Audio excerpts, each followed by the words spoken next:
হাতে মেহেদি দিলে নামাজ হবে কি? হাতে যদি মেহেদি দেন মা বোনরা, তাহলে সেক্ষেত্রে নামাজের কোনো অসুবিধা হবে না, বরং মেয়েদের জন্য হাতে মেহেদি দেওয়া সুন্নাহ, ভালো।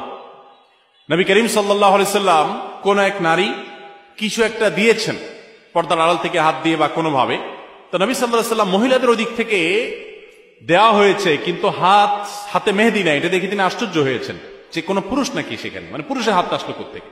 তখন বলা হলো না, মহিলাদের হাত।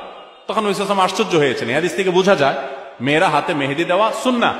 অনেক মেয়েরা হাতে মেহেদি দেওয়াটাকে তারা মনে করেন শৌখিনতা, বিলাসিতা। তাদের এই সাজগোজকে ইসলাম পছন্দ করে, প্রশংসা করে, করবে, বিশেষ করে বিবাহিত নারীরা তো বটেই।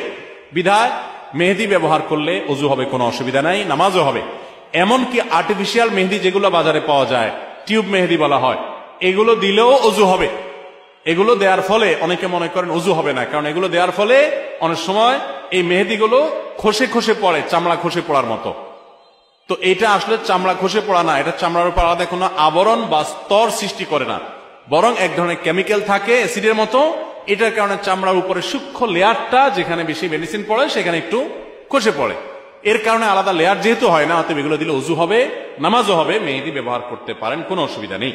এবং মেহেদি চুলেও ব্যবহার করা যায়, পায়ে চাইলে পায়েও মেহেদি ব্যবহার করা যায়। অনেকে বলে না, যেই মেহেদি দাড়িতে চুলে ব্যবহার করা হয়েছে, নবী সাল্লাল্লাহু আলাইহি সাল্লামের সুন্নাহ যেটি আপনার